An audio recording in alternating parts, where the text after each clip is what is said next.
All right, invention activities. Now, again, you're being asked to write a response essay. So you've read two articles, you're going to pick one of those articles, and you're going to write a response to that essay. Now, in order to do a proper response, you need to have a firm grasp of what the author is saying in the article, okay? So to do that, you might take notes, you might annotate, right? Which is basically underlining key ideas and thoughts in the article. Maybe you circle a paragraph that makes a specific point. Basically, what you'll need to do is really make sure as you read the article, you're paying close attention so that hopefully you have a pretty good handle on what the author said by the time you're done with the reading. Now, once you're done with that reading and you feel like you've understood what the author's saying, then you'll need to do your invention activities, also known as brainstorming, clustering, and free writing. So what are we going to be doing? What are we brainstorming, clustering, and free writing about? Well, we're going to be trying to come up with things that we're going to respond to. What are points that the author made? What are things that the author said? What are attributes of this article that I would like to comment on, or that I would like to agree with or disagree with, or just write about in general, okay? And so whenever you're doing your invention activities, that's the goal. That's what we're focusing on.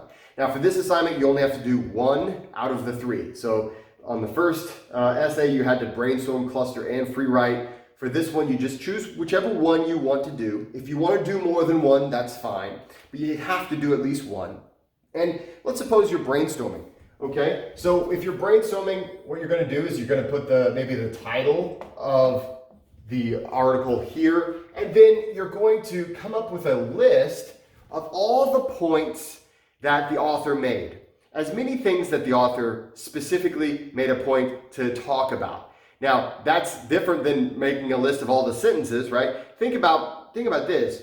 We know that in professional writing, there's one paragraph, so one topic per paragraph. You know that, right? So look at all the points that the author is making. A lot of times there are subheaders that kind of give you an idea, okay, he's going to talk about this topic for a while, or she's going to discuss this or that aspect of this issue for a while, for multiple paragraphs. Well, the subheaders can really be a big help as far as what are some of the major points that the author is making.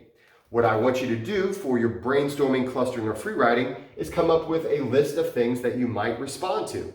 And it doesn't have to just be points that the author made. Maybe you want to say, well, one thing that I really noticed about this particular essay was the tone. The author had a really good sense of humor about the topic, or the author was really angry sounding, or the author was tone deaf to what the audience might think about what he or she is saying, or basically it can be points that the author made. It can be how the author made those points as well. So I want you to really think, what are some things that I've observed when reading this article?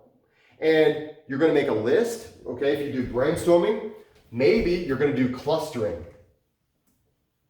So if you're going to do clustering, you might start with the title here in the middle, and then have a point or two. Okay, here's a point that the author made. You know what? Here's some evidence. Here are some of the backing up evidence that the author brought up to support this particular point. Okay, the author told this story. Okay, well, this is an aspect or an attribute of that story that I might find interesting. This is something else that I think needs to be talked about. And here's another thing that needs to be talked about when concerned with this particular thing that the author said. Maybe you're talking about tone, okay? So here's the tone. All right, so I thought the author had a good sense of humor, okay? For instance, this joke. For instance, this joke, okay? You want to come up with as many things that you might be able to talk about in your writing as possible, because whenever it comes time to write your article, you don't want to be sitting there, okay, what was this thing about again? That's the whole goal of the invention activities. The whole goal is to get your ideas out and to really plan what it is you're going to write about, okay? Because once you know, okay, yeah, these are the things I think I'm going to mention, then outlining and writing your essay really are pretty easy. There's a process, and again, that's what we're doing in every single essay of this semester.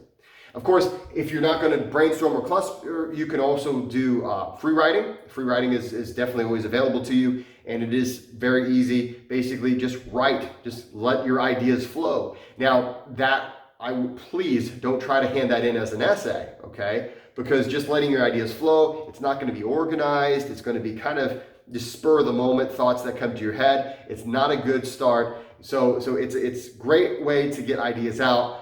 But don't try to, okay, now I'm going to edit this and hand it in. That's not the point of free writing. Free writing is just for getting your ideas out, just like clustering is, just like brainstorming is. Okay, so that is our goal for our invention activities for essay 2. Come up with as many things as you think you could comment or talk about in your essay.